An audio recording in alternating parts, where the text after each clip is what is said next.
Bueno, muy buenas noches para todos. Por favor, prendamos cámaras.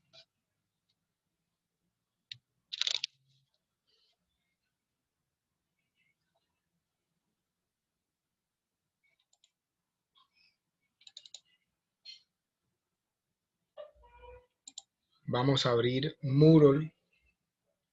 En Moodle van a ir a la pestaña que dice Interés.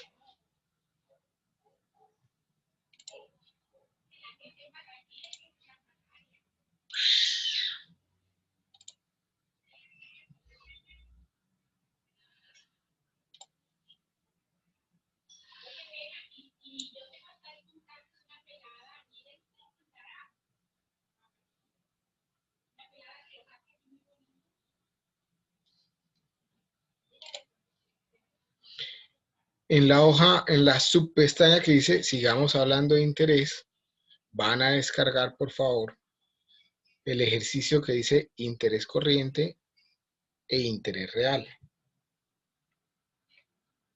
Todos. Y lo vamos a trabajar en clase.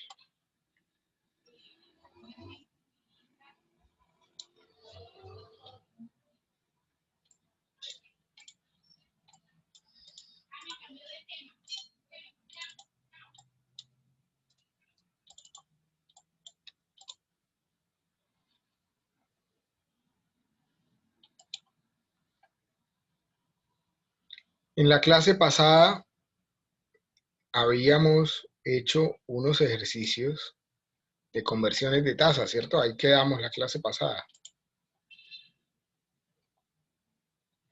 Este ejercicio que ustedes están viendo en pantalla, ¿cierto? O no exactamente este, sino que habíamos puesto cualquier tasa y la convertimos en diferentes formas de expresar esa tasa, ¿cierto?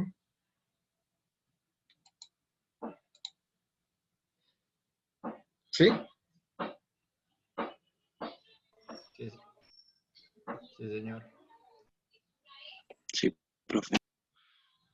Vale.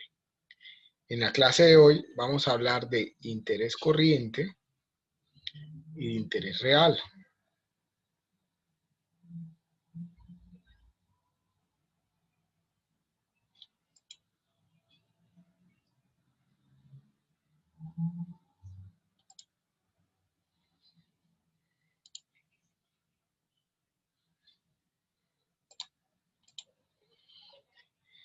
¿Qué es el interés corriente y el interés real? Nos interesa comprender la relación que hay entre interés corriente e interés real. El elemento diferenciador entre los dos conceptos es la inflación y cómo ésta participa en la tasa de retorno o en la tasa de interés de un crédito, por ejemplo, o en la tasa de inversión. Adicionalmente, es importante poder convertir intereses corrientes, que también lo llamamos intereses nominales, en intereses reales. Si hablamos entonces de interés corriente, definimos interés corriente como el que se deriva directamente del cambio del valor del dinero en el tiempo cuando los valores se expresan en pesos del respectivo periodo. La manera como nos referimos a los valores del dinero expresados en pesos del respectivo periodo se conoce como pesos corrientes. ¿Ya todos pudieron descargar el archivo de Excel? Sí, profe. Bueno. Sí, profe, ya. En el archivo que ustedes tienen estas tres columnas, ¿cierto? Una primera columna que están los años, una segunda columna con los pesos corrientes del salario mínimo mensual legal vigente en pesos de Colombia para cada respectivo año, y en la siguiente columna el indicador del IPC y su variación porcentual anual. Ya aquí hice una pequeña variación por efectos de facilitar el Excel, y que lo que hice fue desplazar esta columna del IPC una una celda hacia abajo.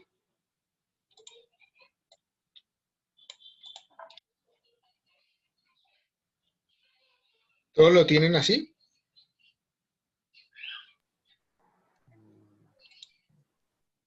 No, profe, al mío se aparece el 18,28 arriba.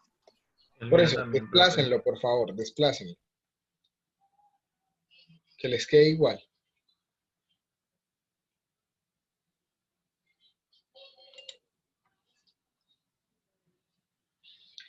Y pueden ir colocando también estas otras columnas.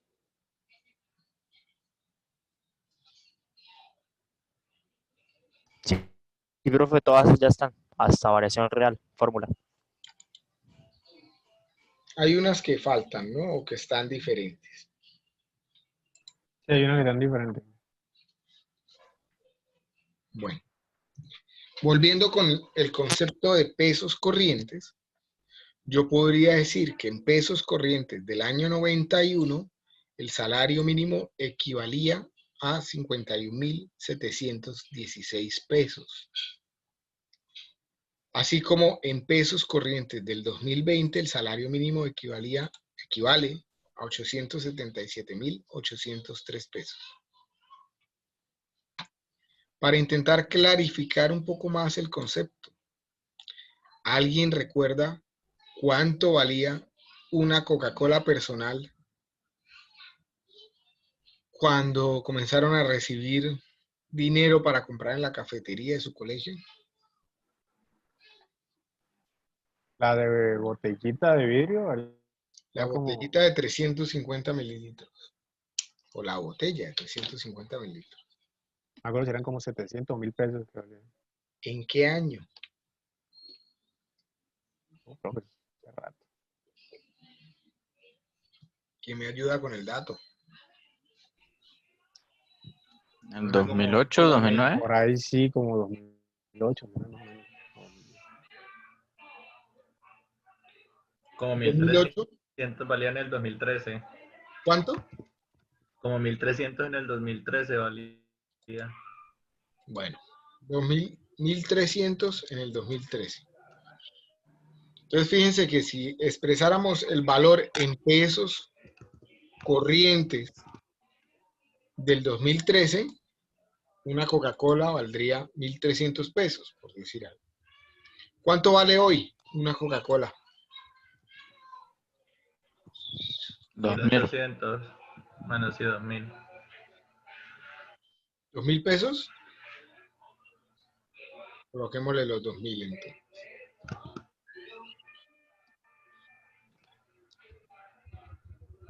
2.000 pesos. Hoy, 2020. En pesos corrientes del 2020, una Coca-Cola personal vale 2.000 pesos. Bueno, ahora revisamos esos dos datos, comenzamos a mirarlos un poco más en profundidad.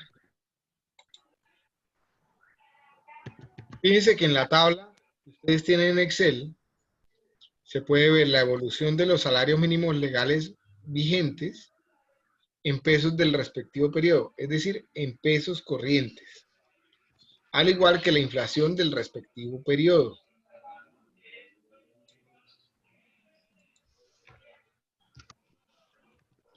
Si graficamos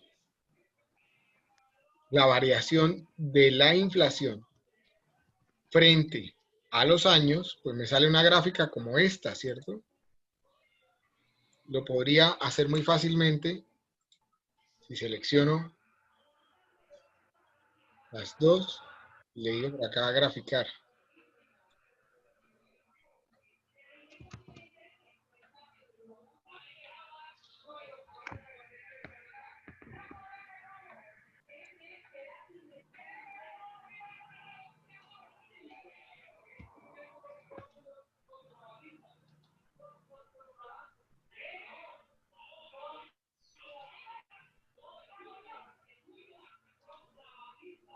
¿Mm?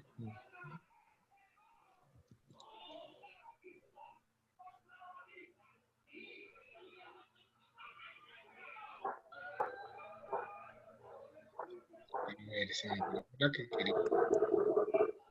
Profe, el de puntos, el que está de puntos es el segundo, ¿no? Yo lo hice con ese. ¿Con este? Sí, el segundo.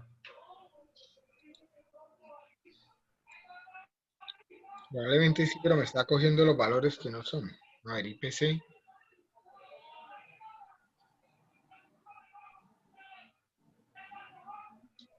Vamos a ver. Bórrelo y le serían los datos, profe. ¿Cómo? Sería que los borrara y seleccionara los datos.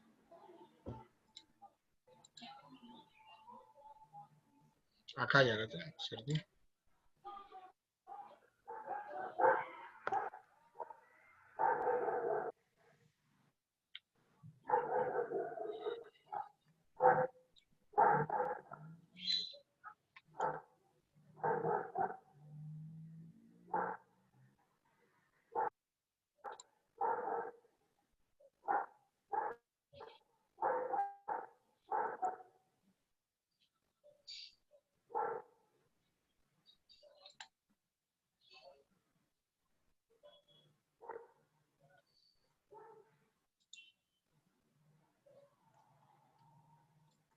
Hace rato no hago gráficos en Excel. Seleccione primero la columna de año, profe, y luego en donde dice A, toque eso y después seleccione la del IPC. Con control mantenga la sostenida y seleccione ese. Y ahí se inserta el gráfico. Así lo hice yo. Pero así no te queda. Igual. No, mire, Así sí. profe, ahí sí No sé por está. qué. No sé por qué en la anterior me está dando diferente. Bueno, ahí tienen la misma gráfica que teníamos allá en la diapositiva. ¿Para qué la graficamos? Analicémosla un poco. Fíjense que por acá hay un pico muy alto, ¿cierto? Año 91. ¿Por qué tenemos un incremento tan alto en el año 91? ¿Qué pudo haber pasado acá? La constitución política. ¿Quién da más? ¿Qué más se les ocurre que pudo haber pasado? ¿No fue la inflación más alta de la historia de Inflación. Colombia? Sí. No es la más alta. Por allá en 1900 hubo más altas. No está registrada y pues Pero ¿qué ocurrió? ¿Qué desencadenó este proceso inflacionario, digamos? Esta tendencia al alza aquí. La subida del dólar. la alta producción de dinero. La razón fundamental fue la época más cruda de violencia de Colombia, ¿cierto? Narcotráfico, la incertidumbre que habían con las bombas, con todo lo que pasaba con Pablo Escobar, etcétera. Esto fue más o menos desde el 89 al 94, obviamente con un pico muy fuerte en el 91. Eso influye porque hay mucha violencia que desincentiva la inversión extranjera, etcétera. Pero también fluye más dinero en el mercado, ¿cierto? Comenzó a entrar dinero producto del narcotráfico y eso también hacía que hubiera un proceso inflacionario que encarecía, por ejemplo, los inmuebles, etcétera. ¿Qué pasó por acá en este año, en este otro pico? Esto es como año 2009. Uribe presidente. Y eso causó un proceso inflacionario. No, porque volvió la época de guerra, ¿no? ¿Qué más pudo ser?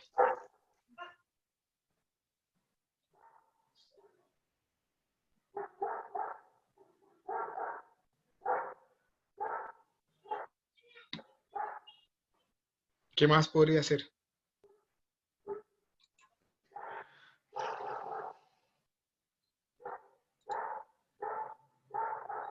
¿Qué ocurrió en el 2008?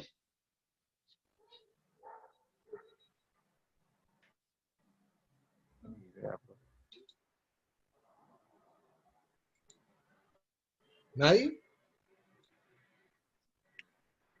Lo de agroingreso seguro.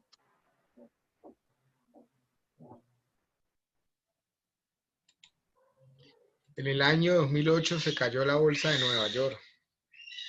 Se cayó la bolsa de Nueva York producto de unos créditos hipotecarios que la gente en Estados Unidos ya no pudo asumir. Es decir, a la gente le prestaron mucho dinero para comprar vivienda. Se fueron acumulando préstamos y préstamos y préstamos. Las personas no pudieron hacerle frente a sus préstamos. O sea, le prestaron mucho más que su capacidad de endeudamiento y que su capacidad de pago. La gente se comenzó a colgar en los pagos. Los bancos, al ver que no les pagaban, repercutieron contra los seguros de esos créditos. Los seguros tenían reasegurada la inversión y eso hizo que la bolsa se cayera, que los bancos en Estados Unidos se vieran perjudicados y muchos pasaron problemas financieros y los bancos del todo el mundo se vieron perjudicados por la misma razón. Lo mismo ocurrió en Europa, también una caída muy fuerte. Y eso nos afectó un año después, en el año 2009. Produce esa mediana inflación, ¿cierto? Que eventualmente nos afectó. ¿Qué ocurre por acá en el año 2016? Que hay otro pico.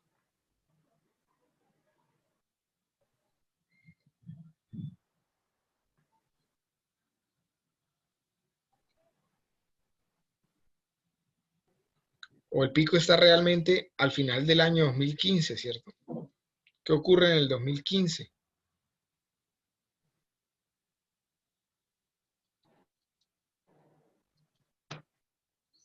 Fue hace 5 años. ¿No firma el proceso de paz? No. ¿Y eso causaría inflación? Y De no, pronto más inversión. el proceso de paz no se firmó en el 2015 tampoco. Lo de Venezuela, profe, ¿Qué pasó con Venezuela? pues también que hubo o sea, la inflación de ellos, de alguna u otra forma, digamos, la migración de venezolanos a Colombia.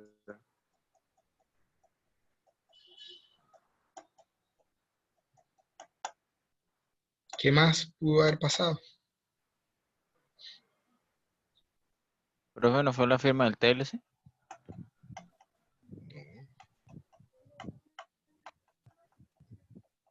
No va por ahí. El dólar subió. El dólar subió considerablemente, pero ¿por qué subió considerablemente el dólar?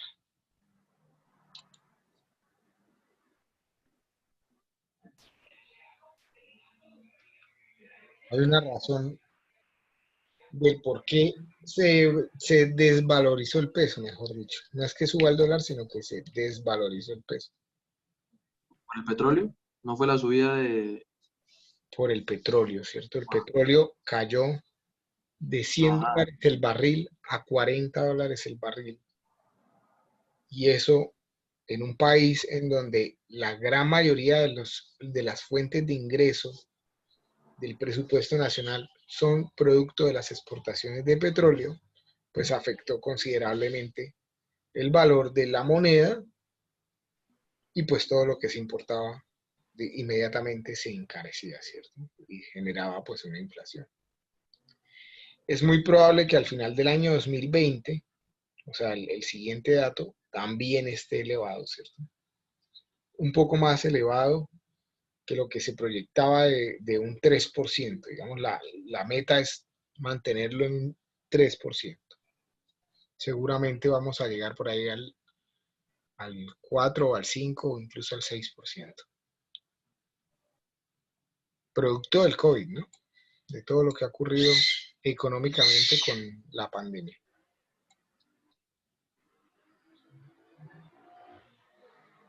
Ustedes ya están en capacidad de hacer esos análisis. Pues de comenzar a hacerlos o a fijarse en las noticias económicas y pensar cómo influyen en el día a día.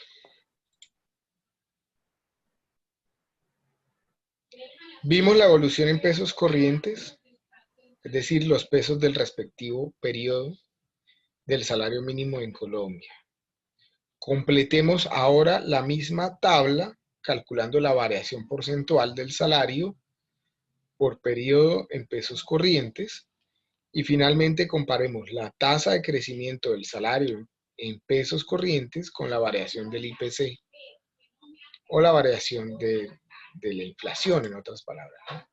Recordemos que el IPC es el indicador de precios, el índice de precios del consumidor, que es el indicador que me marca la inflación del país, ¿cierto?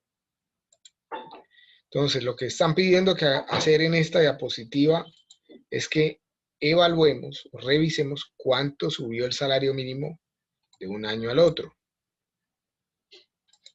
En términos nominales, pues es la diferencia entre el salario mínimo del 85 menos el salario mínimo del 84.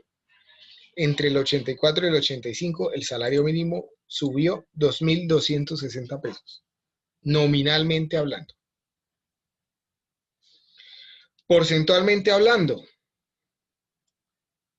entre un año y el otro subió la diferencia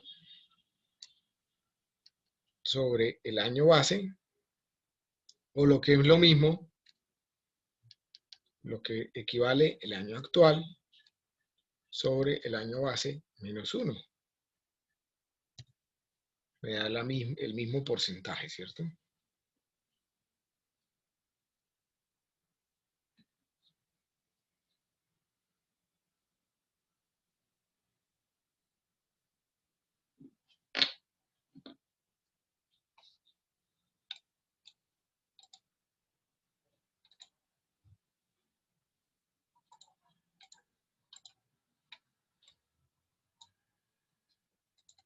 ¿Ya todos lo tienen igual?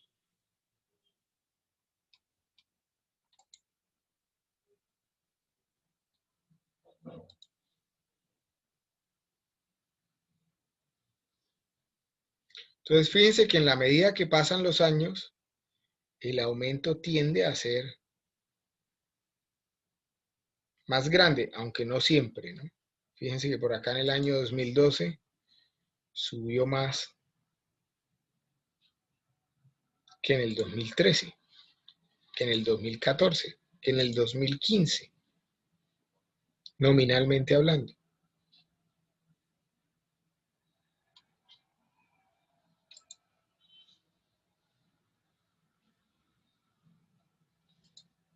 Podemos ponerle un formato condicional que nos va a ayudar a mirar el dato, ¿cierto?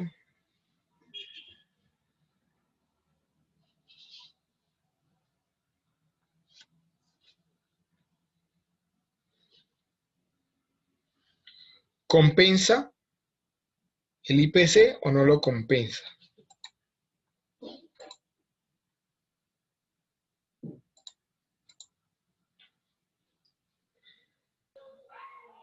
Pues hay en algunos casos que no, ¿no, profe? Entonces, lo que estamos pidiendo hacer es comparar la variación del salario mínimo, en cuánto varió, cuál fue la tasa en la que varió el salario mínimo de un año al otro, frente a la tasa de la inflación, ¿cierto? Si la variación del salario mínimo fue mayor, sí compensa, y si fue mayor, no compensa. Entonces podría aquí colocar un condicional, ¿cierto? Entonces, si esto es mayor que esto, sí compensa, y si no, pues no compensa.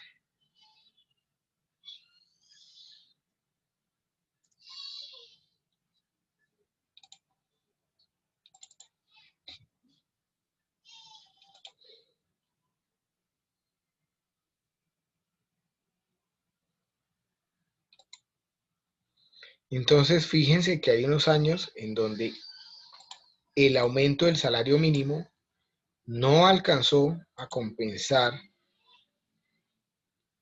el valor de la inflación. Es decir, que del año 88 al 89, el aumento del salario mínimo, en vez de aumentar la capacidad del consumo de las personas, lo que hizo fue disminuirlo. Es decir, en el 89 la gente que se ganaba un salario mínimo podía comprar menos cosas que lo que compraba en el 88 con el mismo salario mínimo. Perdió capacidad de consumo. Y del 89 al 90 igual, y del 90 al 91 igual, y del 90 al 91 al 92 igual, al 93 igual, al 94 al 95. Luego fueron 7 años en donde se fue acumulando una pérdida de capacidad de consumo. En el 96 intentaron volver a que al menos la gente pudiera consumir lo mismo que en el 95, pero en el 97 no se logró, en el 98 sí, en el 99 no, ¿cierto? Luego prácticamente fue toda una década, ¿cierto?, en la que los colombianos perdimos capacidad de consumo, del 89 al 99. Nos estuvimos empobreciendo, algo similar a lo que le está pasando, digamos, a Venezuela, aunque en menores proporciones. Aquí en menores proporciones. Profe, qué pena una pregunta. ¿Cómo puede repetir cómo hizo eso del sí y el no en la fórmula? Es que me perdí, qué pena. Sí, la variación del porcentaje anual del salario mínimo es mayor que la variación del IPC, entonces sí, y si es menor, entonces no. Aquí tienen arriba en la barra de fórmulas el condicional, o la fórmula como tal. Listo, profe, ¿pueden mostrar las otras que no la alcancé a ver? La de variación nominal. La de la variación nominal es una resta, ¿cierto?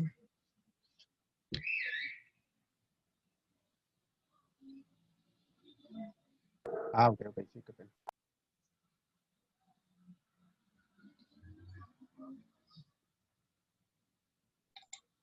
Profe, la de la variación anual.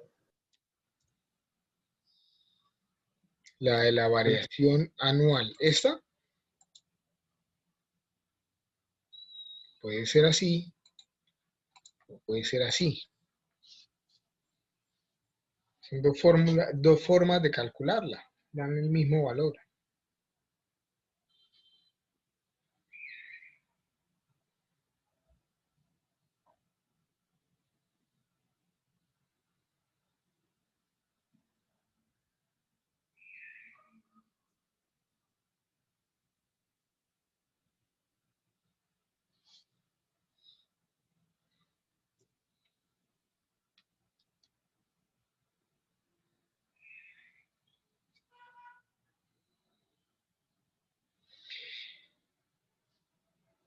Voy a intentar cambiar este nombre. En vez de decir variación nominal del salario mínimo en función del IPC, coloquemos ajuste.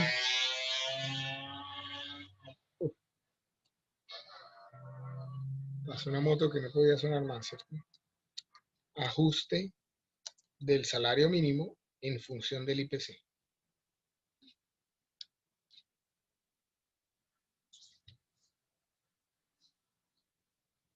Si en el año 85 le hubieran subido el salario mínimo exactamente el 18,28% en vez del 20%, el salario mínimo del 1985 hubiera sido igual al salario mínimo del 84 por 1 más el IPC, ¿cierto?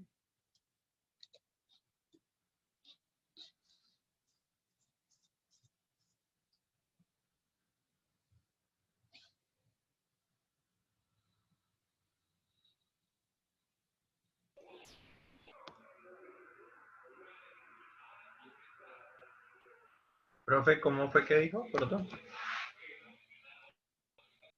Lo calculamos con nuestra fórmula valor futuro es igual al valor presente por 1 más, en este caso, IPC. Pero el IPC pues es un interés, ¿cierto? Si solo ajustara el salario mínimo en función de la inflación del respectivo año.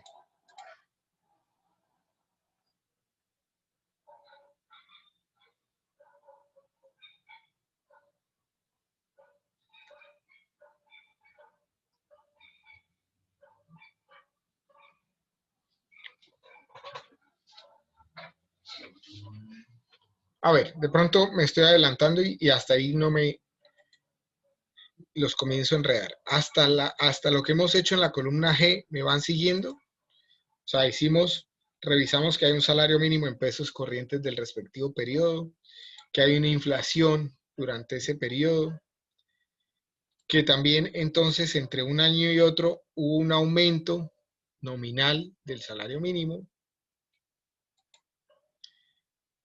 Revisamos ese aumento a qué porcentaje equivale, ¿cierto? Y después comparamos el porcentaje de ajuste del salario mínimo que se hizo frente a la inflación del respectivo periodo. Y concluimos si sí compensaba o no compensaba, si los colombianos ganamos capacidad de consumo o no de un año al otro. ¿Hasta ahí todos me van siguiendo bien? Sí, profe. Sí, señor. Volvamos a las diapositivas. Esto es justamente lo que ya tenemos acá. Entonces, es lo que ya habíamos comentado. Hay algunos años, como por ejemplo el año 91, lo decíamos que a partir del 89, ¿cierto? A partir del 89 y hasta el 95, los valores del incremento del salario mínimo estuvieron por debajo de los valores del IPC. Por acá en el año 2009 también observamos que fue el mismo valor, ¿cierto? Miremoslo en la tabla, de hecho. Año 2009. El incremento del IPC fue del 7,67 y el incremento del salario mínimo fue del 7,67. Escasamente compensaron el IPC. ¿Sí?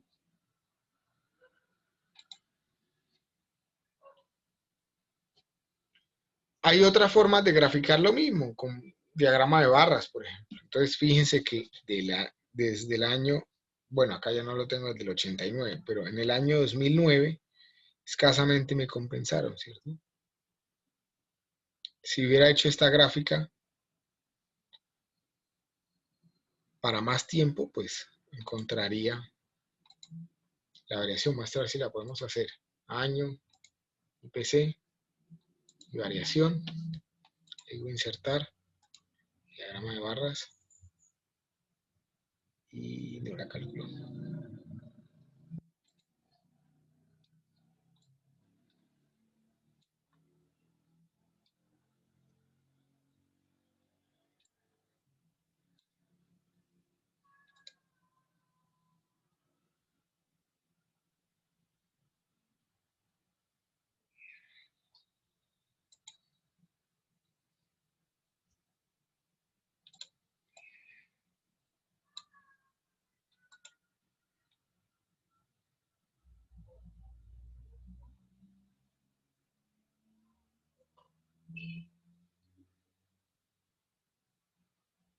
Bueno. Ustedes la pueden hacer en cualquier momento. Ahora no le voy a cacharrear a las gráficas de Excel. Hablemos del interés corriente.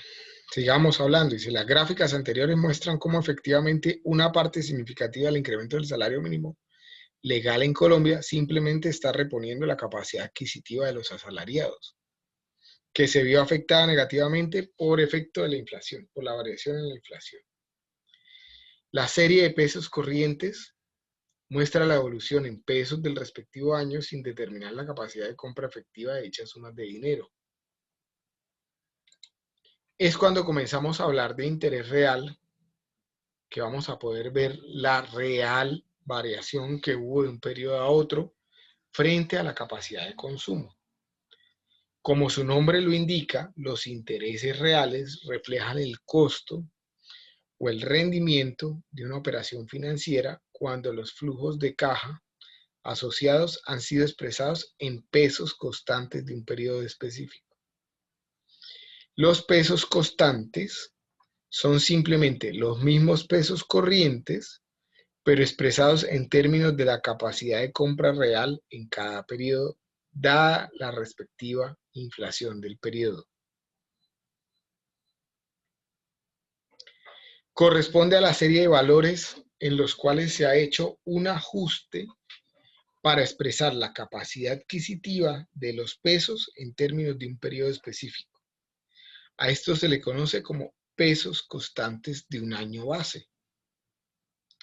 Podemos, por ejemplo, expresar la serie de pesos reales de la evolución del salario mínimo colombiano en pesos constantes, por ejemplo, del año 2000, o el año 2010, o el año 2005. En otras palabras, nos preguntamos por la capacidad de compra real del salario mínimo y su evolución dada la respectiva inflación por periodo. El interés, que es el cambio del valor en el tiempo, que se obtiene cuando se trabaja con serie de pesos constantes, se conoce como interés real porque el mismo ha sido ajustado por la capacidad de compra real del dinero dada la inflación.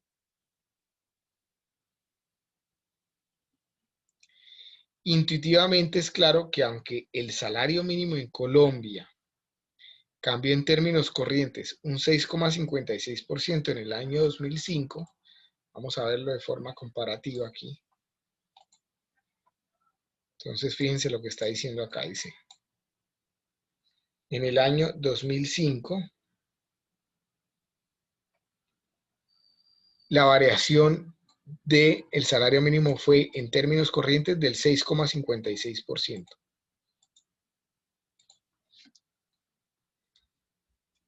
Aquí lo tenemos, ¿cierto? 6,56%. Voy a colocar en amarillo. La variación en términos corrientes. Sin embargo, la capacidad de compra real de los trabajadores no se incrementó en el mismo periodo en un 6,56%, porque hubo una inflación del 5,5%. En otras palabras, la inflación absorbe parte de este incremento del 6,56%. O lo que es lo mismo, parte del incremento del salario mínimo solo viene a reponer la inflación o a compensar la pérdida de capacidad de compra de los que tiene el salario mínimo por efectos de la inflación.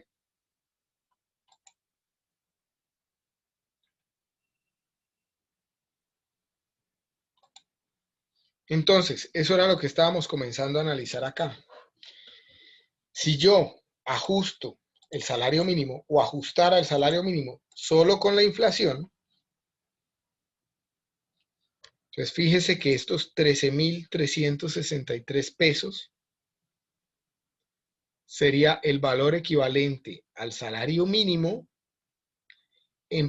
de 1985 en pesos constantes del 84.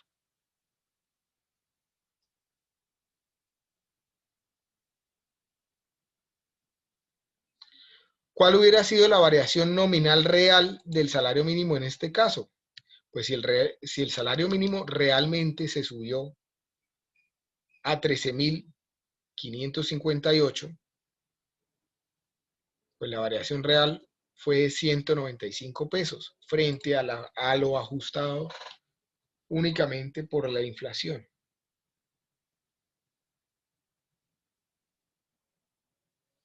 Es decir, el incremento, porcentualmente hablando, fue del 1,46, no del 20%. Al final del año normalmente nos dicen, mire, el salario mínimo va a subir tanto por ciento, que es este dato, ¿cierto? Que es este dato el que nos dan. Pero es solo comparándolo frente a la inflación con esto que acabamos de hacer, que podemos ver cuál es la variación real de la capacidad de consumo. Si yo desplazo esto para todas las celdas, pues fíjense lo siguiente. Estos 120.000 pesos, por ejemplo, o bueno, hagámoslo por acá en el 2000. En el 2005, estos 377.690 pesos son el salario mínimo del 2005 expresado en pesos constantes del 2004. Es decir, del 2004 ajustado por la inflación al 2005 el salario mínimo hubiera sido de 377.690 pesos. Como no fue de 377.690 pesos, sino de 381.000, los colombianos ganamos una cantidad adicional para consumir, que fue 3.810 pesos. Cuando lo vemos así, pues fíjense que el salario mínimo no es que realmente suba mucho, ¿no? O sea, si ya de por sí nos parecía poquito estos 49.000, cuando lo vemos en términos reales es mucho menor, ¿cierto? Si graficamos estas dos columnas, podríamos graficar, por ejemplo, esta, aquí donde dice formato condicional, colocarle una condición, puede ser esta, ¿cierto? En donde lo verde, entre más verde significa que el incremento fue mayor, entre más rojo que fue menor. Entonces fíjense que en el año 91 fue el año más crítico, el 90 al 91 fue el año más crítico, en donde perdimos capacidad de consumo, ¿cierto? Si lo hacemos porcentualmente, también podemos colocarle otro formato condicional cualquiera. Por decir algo, este. A ver, no. Había uno que me sacaba 2 tonos.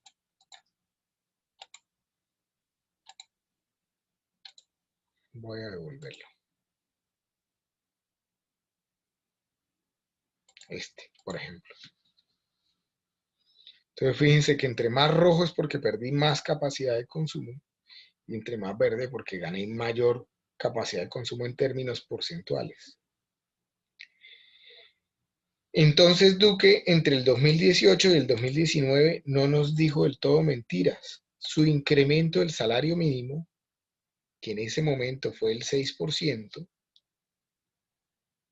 sí fue el más alto de la última década.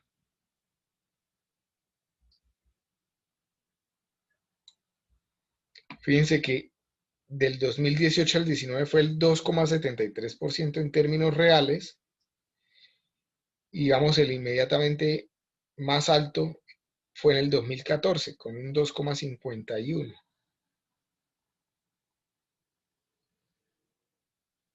También podría haber dicho que era el más alto de los últimos 20 años, o incluso más, ¿cierto? Pero eso implicaría metérsele al rancho allá a su padrino político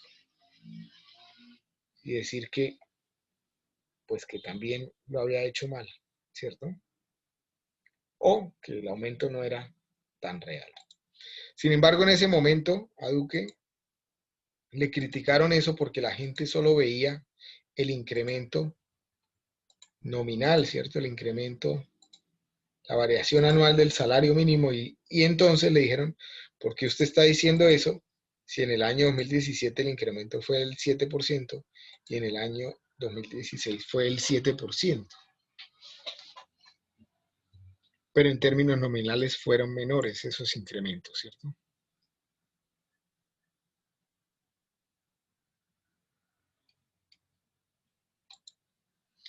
También podría intentar analizar cualquier precio en pesos constantes de un año base.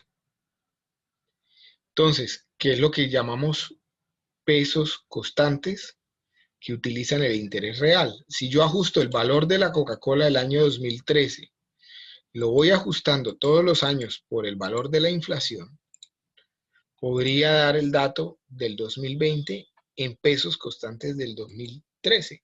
¿Cómo haría eso? Pues utilizando mi ecuación, valor futuro es igual a valor presente por 1 más I, en donde en este caso la I pues es el IPC, ¿cierto?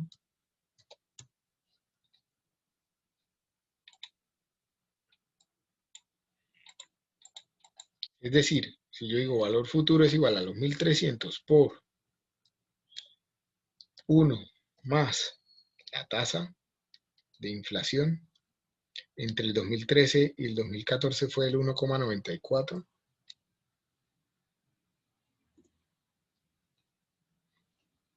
Y así sucesivamente hasta hoy,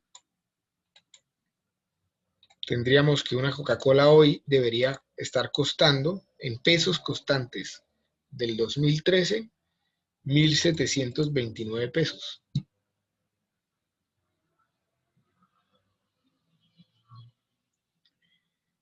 Si lo hago del futuro hacia el pasado, pues también lo puedo hacer, ¿cierto? En pesos constantes del 2020, ¿cuánto valdría la Coca-Cola en el año 2013? Pues valor futuro es igual a valor presente es igual a valor futuro sobre 1 más el IPC.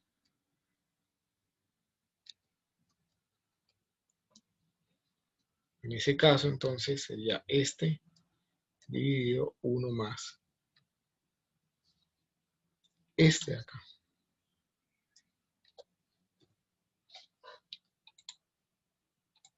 Y eso me daría que por allá en el 2013 la Coca-Cola estaría costando 1.504 pesos.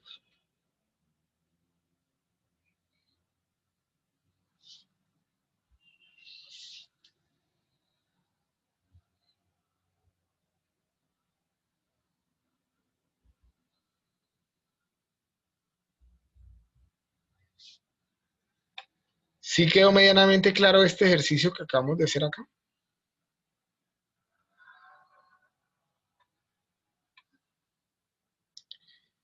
¿Ya todos van en el Excel en los mismos valores o tienen alguna duda de cómo se calculó algo?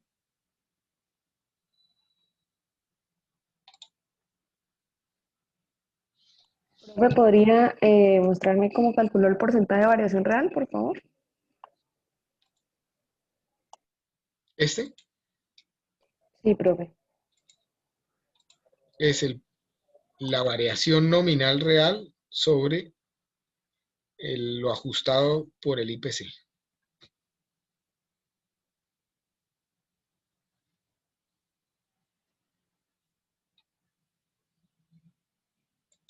Listo, profe, muchas gracias. Fíjense que en las diapositivas tenemos una ecuación para calcular lo mismo, ¿cierto? Esta que tenemos acá, esta que les voy a seleccionar aquí. Nos tiene que dar igual. Entonces dice, variación real es igual, abro paréntesis,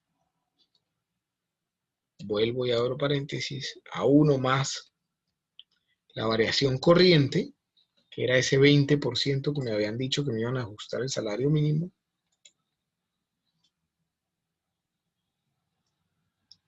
sobre, abro paréntesis, 1 más el IPC. Cierro los dos paréntesis, menos 1. Me da el mismo valor, ¿cierto?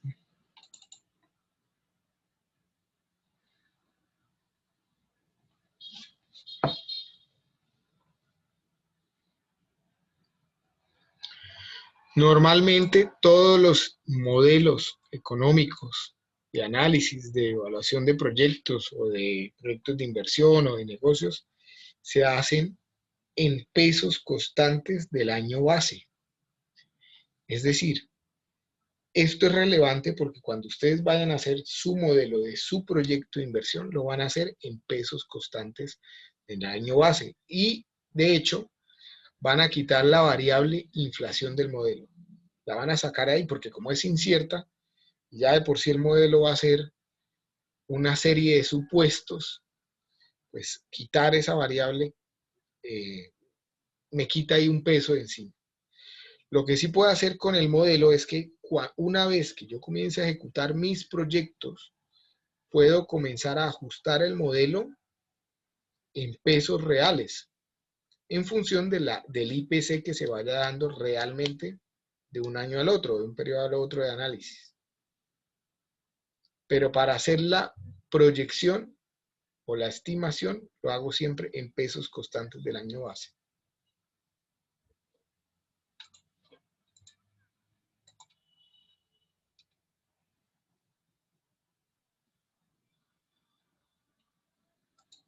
Profesor, una pregunta, espere que en el ajuste del salario, pues en función del IPC, del salario, no me está dando ningún valor. No sé si, espera, puede pulsar en la primera casilla, la de 13.363.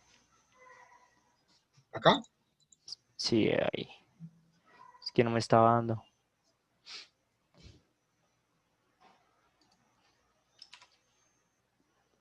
Ya, sí, ya tengo corrido pues unas casillas. Listo, profe.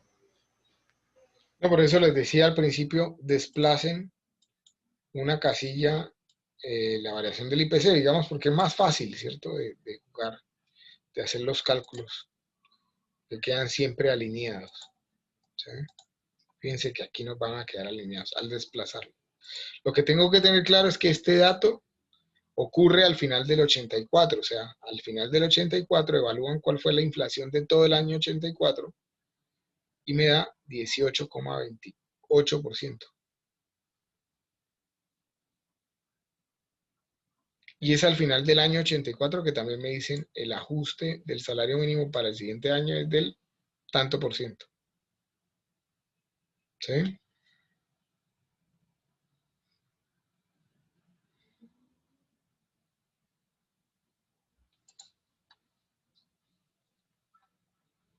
¿Dudas de esto que acabamos de decir?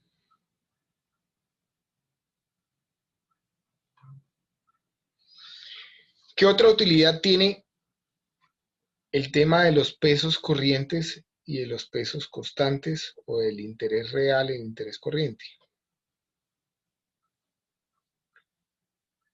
Yo podría, por ejemplo, voy a colocar un ejemplo que se me ocurre en este momento. ¿Qué tal que ustedes fueran, por ejemplo, o el día de mañana tengan una empresa constructora de edificios? Resulta que ustedes comienzan a hacer todo el trabajo para hacer un edificio. Entonces, compran el lote o hacen los estudios y diseños, hacen los diseños, tienen el presupuesto, tienen todo. Tenían todo listo para comenzar su proyecto de inversión en el año 2020. Cae una pandemia. Ustedes deciden no ejecutar el proyecto por las razones que ya se imaginan, ¿cierto? No es conveniente, la gente no tiene plata, si tiene plata no está dispuesto a endeudarse, etc. ¿Sí? Entonces frenan el desarrollo del proyecto. Sin embargo, el proyecto les queda presupuestado con todos los diseños y todo. Y el día de mañana, pensando mañana después de X años, podría volverlo a ejecutar y en teoría no tendría que hacer más que actualizar el presupuesto, ¿cierto? Si los diseños me siguen gustando, si las características que ya se han diseñado son acordes a la normativa, etcétera, podría ejecutar el mismo proyecto que ya está diseñado. ¿Hasta ahí todos están de acuerdo conmigo o no? Entonces, el tema de los pesos corrientes y de los pesos reales me permitiría, por ejemplo, coger ese presupuesto, actualizarlo con el IPC, que ha ocurrido entre un periodo y otro, traerlo a valor presente para conocer cuál debería ser el presupuesto de ese proyecto a los pesos en que se quiera ejecutar, a los pesos corrientes que se quiera, no, a los pesos constantes pero en el año en que se quiera ejecutar. Con eso podría compararlo frente a los pesos corrientes, es decir, por otra parte, Tendría que coger ese presupuesto y volver a cotizar en el mercado cuánto vale cada uno de los insumos y de las cosas que están ahí pactadas en el presupuesto. Cuánto vale el cemento, cuánto vale el hierro, cuánto vale los enchapes, etcétera, todo lo que ustedes tuvieran ahí. ¿Cómo haría eso? Pues pidiendo nuevamente cotizaciones a los proveedores. Y con esos dos datos podría ya comenzar a comparar mi proyecto. Si hacerlo en ese X futuro, años, va a ser igual de rentable a cuando se planeó inicialmente, o si va a ser más rentable, o si va a ser menos rentable. ¿Sí?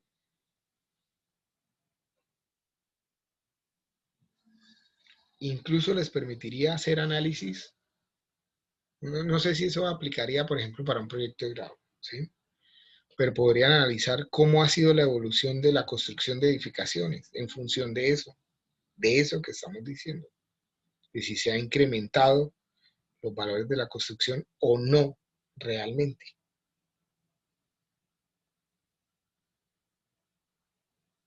¿Sí?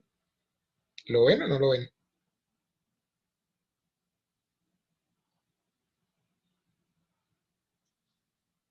Sí, señor. Bueno, ahí les queda el video para que lo revisen. Pasemos a otro tema. Si tienen dudas, pues las pueden ir resolviendo. ¿Cuál es el otro tema? Hablemos de capitalización discreta y capitalización continua.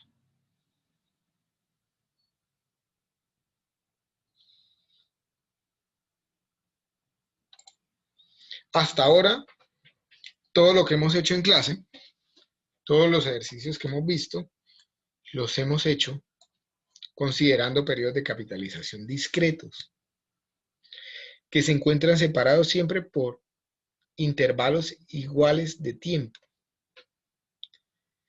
Hemos visto también en nuestros ejercicios que los periodos de capitalización pueden ser años, pueden ser trimestres, meses, días, semestres, ¿cierto? Pero ¿qué pasaría? ¿Qué sucedería si los periodos de capitalización tendieran al infinito? Es decir, si fueran muy pequeños, si en cada momento se estuviera generando interés. Por decir algo, segundos. Cada segundo se estuviera generando interés. Es decir, ¿cómo sería la capitalización continua? Para esto, pues, el análisis parte de entender las ecuaciones que ya tenemos hasta el momento, ¿cierto? Si reviso mi ecuación para hallar un interés efectivo anual, donde ya sé que ese interés efectivo anual depende de una tasa periódica que normalmente se calcula con un interés nominal anual y el número de periodos que hay de capitalización en el año, elevado al número de periodos de capitalización en el año menos 1, pues podría pensar que si este número de capitalización, de periodos de capitalización que hay en el año es muy grande, o sea, tiende al infinito, ¿cuál sería entonces el interés efectivo del año? Si aplico ese límite de n cuando tiende al infinito, voy a llegar al resultado de mi capitalización continua, que es esta ecuación que ustedes tienen acá. Cuando analizamos capitalización continua, el interés efectivo anual es igual a E elevado a la I, y esa I está expresada en términos nominales anuales vencidos, menos 1. Por lo tanto, las tasas continuas siempre se expresan en términos nominales.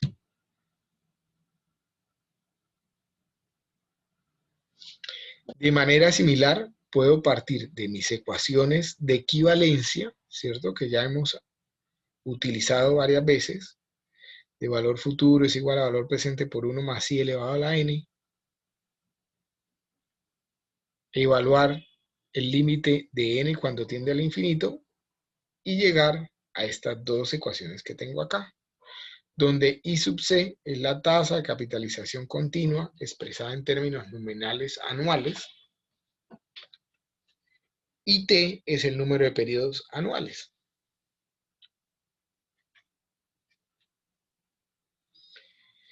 En ese orden de ideas, hagamos un ejercicio.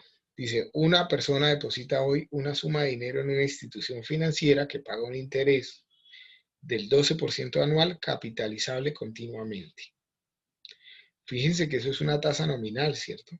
Tengo el periodo de tiempo, año, y un periodo de composición que es continuo.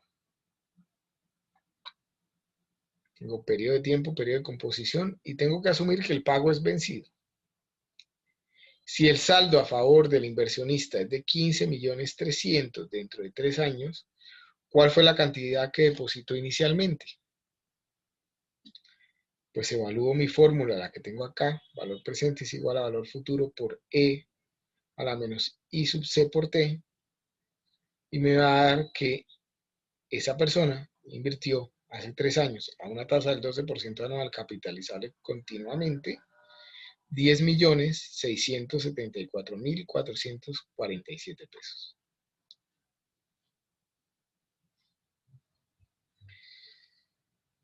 Tres fórmulas. La tasa efectiva anual, la fórmula de valor futuro y la fórmula de valor presente. Pero analicemos cómo se comporta la capitalización continua frente a la capitalización discreta.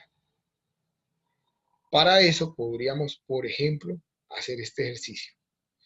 ¿Cómo varía la cantidad de dinero que voy a tener al cabo de un año si invierto 1.000.000 de pesos hoy a cada una de estas tasas que tengo acá? 30% efectivo anual, 30% nominal anual, semestre vencida, etcétera, etcétera, etcétera. Ustedes ya tienen estas diapositivas colgadas en Moodle. Hagamos en la tableta un ejercicio similar. Entonces, regáleme un minuto, voy a compartir la tableta.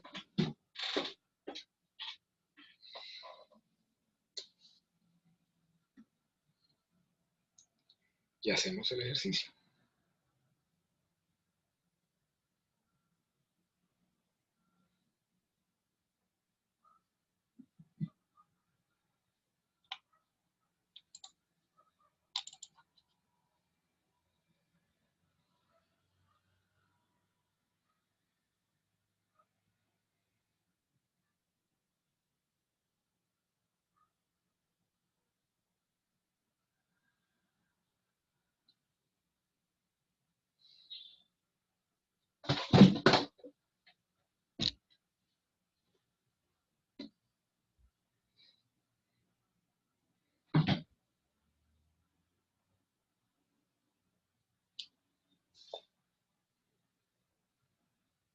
Entonces, ¿qué pasa, por ejemplo, si yo invierto 1.000.000 de pesos hoy?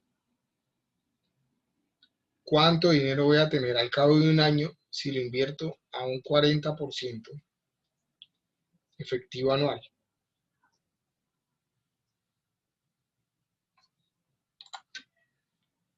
Pues con mi ecuación de equivalencia ya sé que mi valor futuro es igual a mi valor presente por 1 más I elevado a la N. Es decir, 1.000.000 por 1 más la tasa, 0.4, la tasa efectiva, y la N pues va a ser 1, ¿cierto? Eso me da 1.400.000.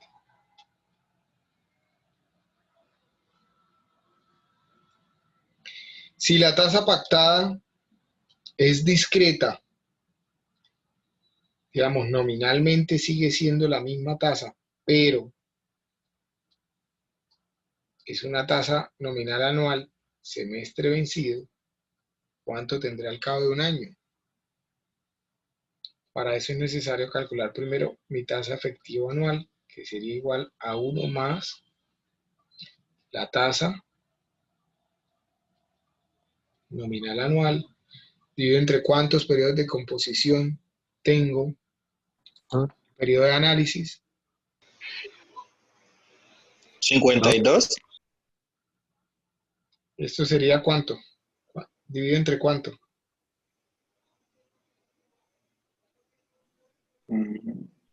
2. Ah, sí. ¿Cuánto me da esa tasa? 44%. 44, ¿qué? Regálenme 4 decimales. No, no tiene decimales. No hay decimales. ¿Cómo? ¿Es exacta? Sí, profe. 44%, listo. Es decir, que al cabo de un año, mi valor futuro va a ser 1.440.000 pesos. Es decir, voy a tener más dinero, porque los periodos de composición, o sea, son más pequeños que la tasa anterior, por lo tanto se genera más interés. ¿Qué pasa cuando es una tasa del 40% nominal anual, trimestre vencido? La efectiva anual sería igual a 1 más 0.4 dividido entre 4 a la 4 menos 1. ¿Cuánto me da esa tasa? 46,41.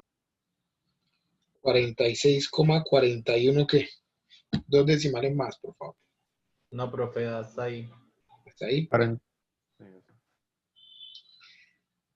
Es decir, que al cabo de un año voy a tener 1.464.100 pesos, ¿cierto? Más dinero que el que tenía con la tasa inmediatamente anterior. ¿Qué pasa si la tasa es del 40% nominal anual?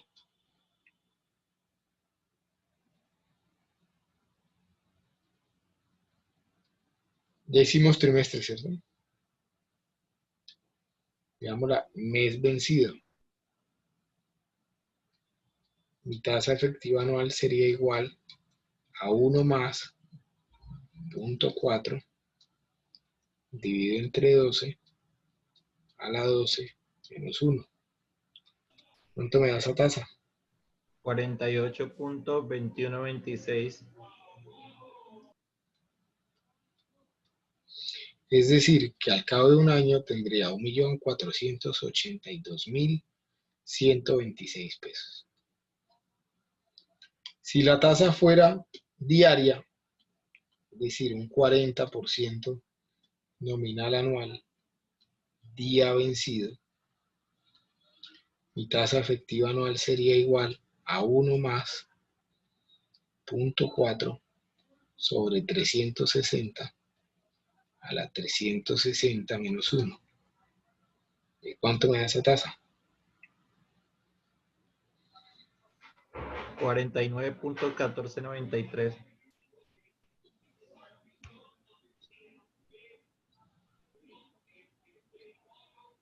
Es decir, 1.491.493 pesos. Y si la capitalización es continua, Profe, una pregunta. señor, Ahí suponemos todos los meses de 30 días. sí, O sea, no los tomamos todos. contablemente el año tiene 360 días. Ah, ok, listo, profe. Si fuera de capitalización continua, podría calcular el interés efectivo anual como E elevado a la I sub C. ¿Cómo era la ecuación? Por el periodo. No. I nominal anual vencida menos 1. Es decir, E elevado a la, elevado a la 0.4 menos 1. ¿Cuánto me da esa tasa?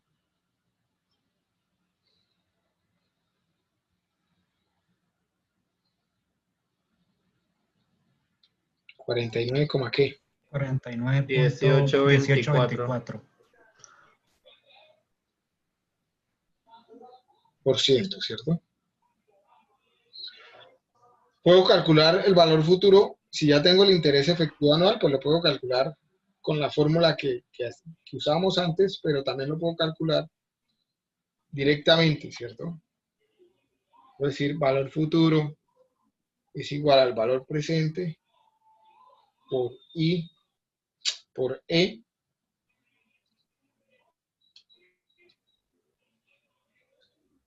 por E elevado a la I sub C por T. Es decir, 1 millón por I por E elevado a la 0.4 por 1. ¿Cuánto me da esto? Me tiene que dar 1.491.000 pesos 824.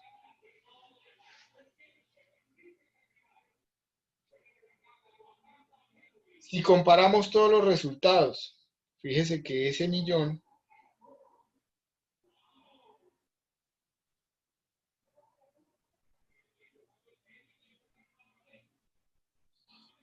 cuando la tasa es nominal efectiva anual, va a tener 1.400.000 pesos al cabo de un año. Cuando la tasa es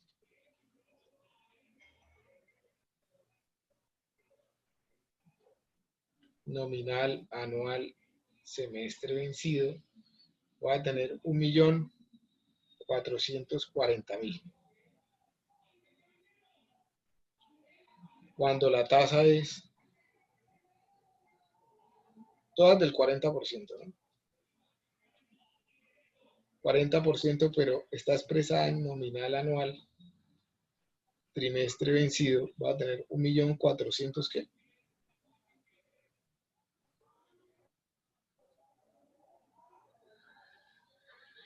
464.100.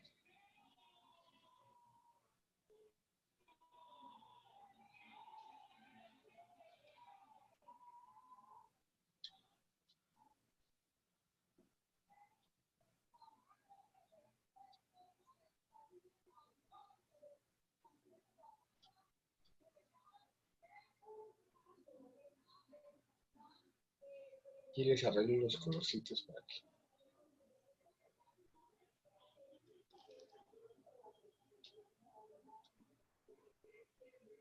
Cuando la tasa está expresada en nominal anual día vencido, va a tener 1.491.000, ¿qué?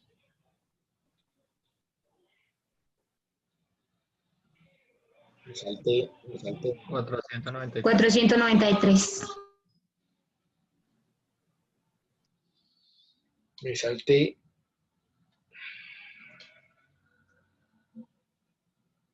A ver.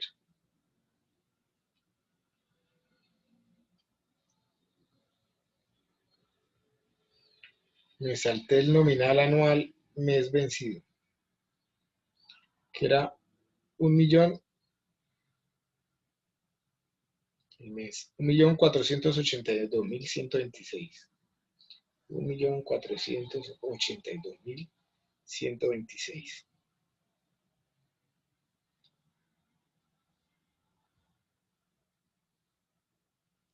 Y cuando tengo nominal anual de capitalización continua, voy a tener 1.491.800, ¿qué? 824. ¿Qué podemos concluir de este ejercicio? Todos están viendo la tablet, ¿cierto? Sí, señor. Aumenta a medida que el periodo es más pequeño. En la medida en que el periodo de composición es más pequeño, pues los intereses se generan más rápido, ¿cierto? Y por lo tanto se acumula más dinero. ¿Qué más puedo concluir?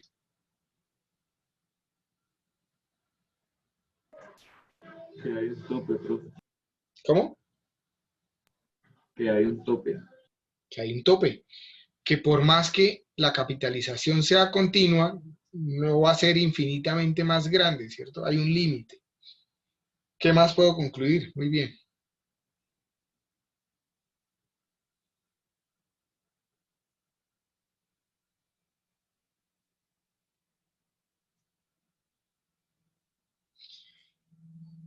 Fíjense que la capitalización diaria y la capitalización continua es casi igual de rentable o igual de costosa, ¿cierto? La variación está en términos de pesos y no en términos de miles de pesos como ocurría frente a los otros periodos de composición, ¿cierto? O de capitalización.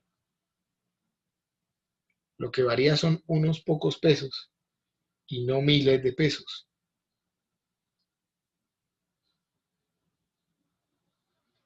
Por lo tanto, si regresamos a nuestra presentación,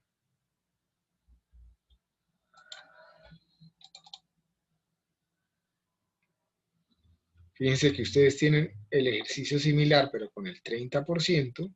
Aquí también, entre el día y la capitalización continua, la variación es de pesos y no de miles de pesos.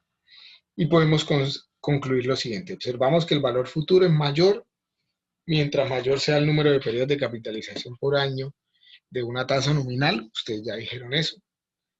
Sin embargo, ese valor futuro no puede crecer infinitamente al hacer infinitamente pequeños los periodos de capitalización. Ustedes también llegaron ya a esa conclusión.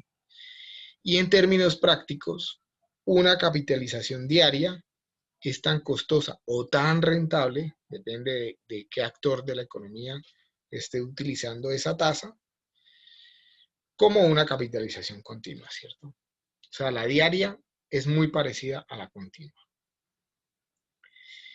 También es importante entender que la capitalización continua se usa ampliamente en escenarios en los que es necesario conocer el valor del dinero con exactitud en cada momento de tiempo, como suelen ser los mercados bursátiles, mercados de capitales, transacciones de cobertura, arbitrajes con derivados financieros, ETFs, etc. También son de amplio uso en escenarios de superinflación. Ya lo leíamos nosotros como al principio de la clase, del curso, ¿cierto? Que, por ejemplo, en Alemania, finalizando la Primera Guerra Mundial, hubo una hiperinflación tan grave que si uno se sentaba en un restaurante a almorzar y no almorzaba muy rápido, o no comía muy rápido, le podían variar los precios de los productos, ¿cierto? Del menú. Luego, por esa razón, es necesario conocer cuál sería la capitalización que existe en cada momento, ¿cierto? Hasta aquí hemos terminado todo el tema de interés, de cuáles son las diferentes variantes del interés y demás. Ustedes en las diapositivas tienen 3 ejercicios. Por favor, intenten resolverlos. Asimismo, en Moodle, si entramos a Moodle, por acá en la pestaña que dice exámenes, tienen publicado un taller. El taller no tiene nota, no lo tienen que entregar. Solo hay una serie de ejercicios que ustedes pueden desarrollar para estudiar, para aclarar dudas, inquietudes. Recuerden, perdón, más que recuerden es, el parcial queda programado para el 25 de noviembre de 7 de la noche a 8:45, es decir, el próximo miércoles. Tienen una semana para que estudien con calma, se pongan al día con los conceptos básicos y con el tema de interés. ¿Dudas? ¿Inquietudes? Buenas noches, profe, qué pena, es que yo hoy estuve mirando el archivo del Excel de los ejercicios de repaso y no sé si solo es mi computador o solo a mí me pasa que abrí el archivo e intenté mirar el cuestionario y eso y no me aparece nada, o sea, aparece la hoja en blanco. Descarguémoslo. A ver, eso suele pasar mucho en los Excel que yo les voy a compartir. Puede ser, por ejemplo, también para sus parciales que ocurra lo mismo. Cuando ustedes lo abran, tienen que leer por favor leer las instrucciones primero.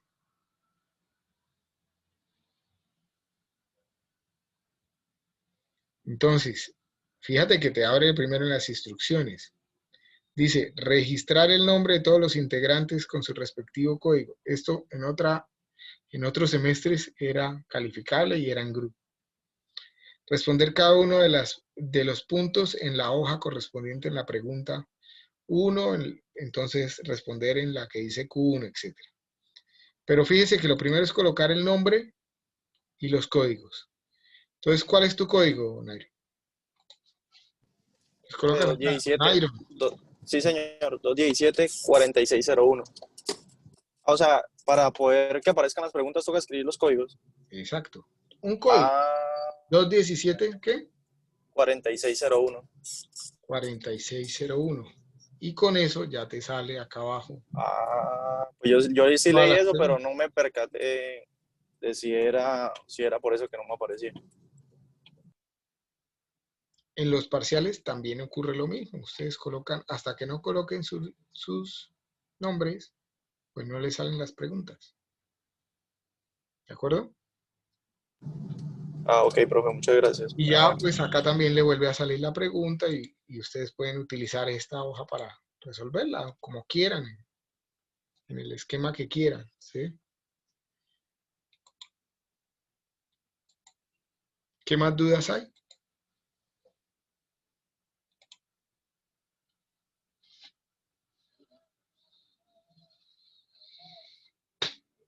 Si no hay más dudas, entonces dejamos hasta aquí la clase por hoy y el próximo lunes podemos sacar una media hora para resolver inquietudes y también para avanzar en lo que queda. Listo, profe. ¿Listo? Gracias, profe. Profe, Listo, gracias. profe, gracias. Nos vemos Luego. Hasta el luego. próximo lunes. Profe. Hasta luego, profe. Hasta luego. Hasta luego, profesor. Hasta luego.